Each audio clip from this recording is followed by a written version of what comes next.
Assalamualaikum warahmatullahi wabarakatuh.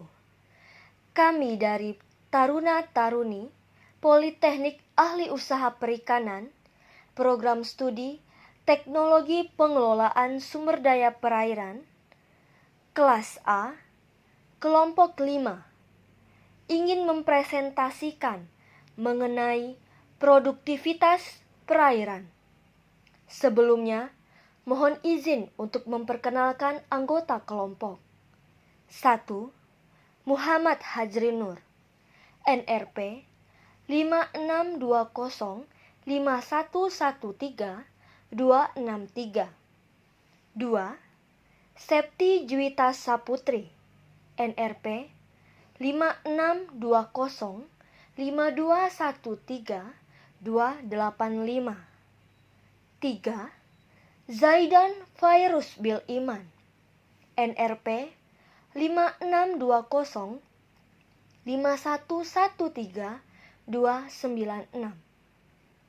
Baiklah, kami akan memulai presentasi dengan tema Identifikasi Produktivitas Perairan di Laut Bengkulu dan DKI Jakarta. Produktivitas perairan terbagi menjadi dua, yaitu produktivitas primer dan produktivitas sekunder. Produktivitas primer adalah laju perubahan energi matahari oleh produsen menjadi energi kimia dalam bentuk bahan organik. Produktivitas sekunder yaitu laju perubahan energi kimia oleh heterotrof menjadi simpanan energi kimia dalam tubuhnya. Kemudian, faktor-faktor yang mempengaruhi produktivitas primer. Yang pertama itu ada cahaya, yaitu untuk fotosintesis. Lalu yang kedua ada suhu. Apabila suhu menurun, maka produktivitas akan berkurang. Lalu yang ketiga ada kecerahan, penembus cahaya ke dalam air. Lalu yang keempat ada kemangsaan, hewan yang bergantung hidup pada ikan lainnya. Kemudian ada komponen biotik dari ekosistem perairan. Yang pertama itu plankton. Plankton merupakan organisme yang hidupnya melayang di air dan bergerak secara pasif, mengikuti arus perairan. Plankton sendiri terbagi menjadi dua kelompok, yaitu zooplankton dan fitoplankton.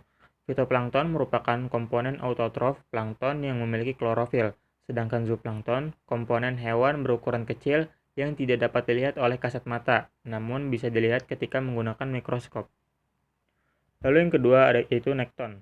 Nekton merupakan organisme yang bergerak di suatu perairan, misalnya ikan dan katak. Lalu yang ketiga ada neuston. Neuston merupakan komponen yang mengapung di perairan, misalnya eceng gondok, teratai, dan serangga. Kemudian yang keempat yaitu bentos. Bentos merupakan komponen yang hidup di permukaan perairan seperti udang, kepiting, dan cacing. Lalu yang terakhir ada peripiton. Peripiton merupakan organisme yang melekat pada organisme lainnya, misalnya siput.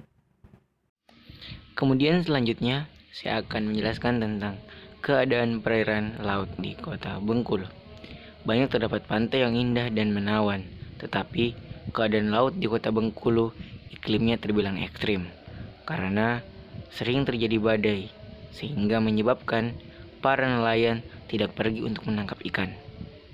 Apabila cuaca bagus, maka nilai ekonomi masyarakat dapat meningkat, dan sebaliknya, jika cuaca buruk, maka cahaya tidak bisa menembus perairan dan kecerahan tidak dapat terlihat dikarenakan perairan laut yang keruh.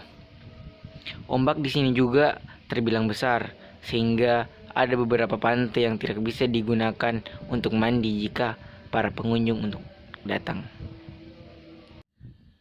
Selanjutnya, saya akan menjelaskan tentang kondisi perairan di Sungai Ciliwung.